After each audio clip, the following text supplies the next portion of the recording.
Salamlar, vaxtınız xeyir olsun. Mən Adgözəl Akşin, insan psixologiyası metodisti. Boşuna deyilməyib ki, itirdikdə anlayırsan həmin insanın dəyərini, yaxud vaxtında dəyərsiz olduğundan sonra xırda bir kiçik xoşa gəlinən bir xatirələr yada düşən kimi dəyərli olur. Niyə ayrıldıqdan sonra mı gözün açılır?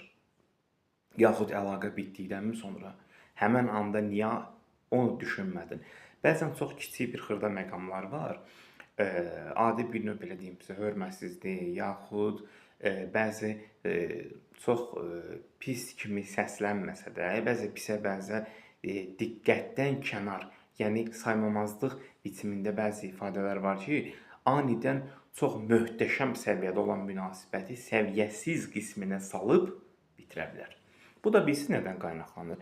Hər zaman insanlar daima özlərinə əksər insanlardan söhbət edir və xüsusən burada biraz egoist insanlardan söhbət gedir. Özlərinə lazım olan qismi götürürlər.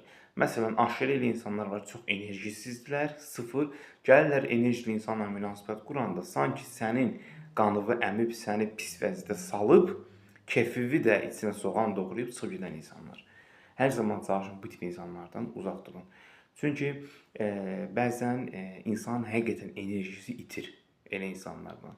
Yəni elə insanlarla münasibətə çalışın sıfırlaşdırın və əlaqəni kəsin. İnsan nə qədər özünü gümrahlığını itirdiyi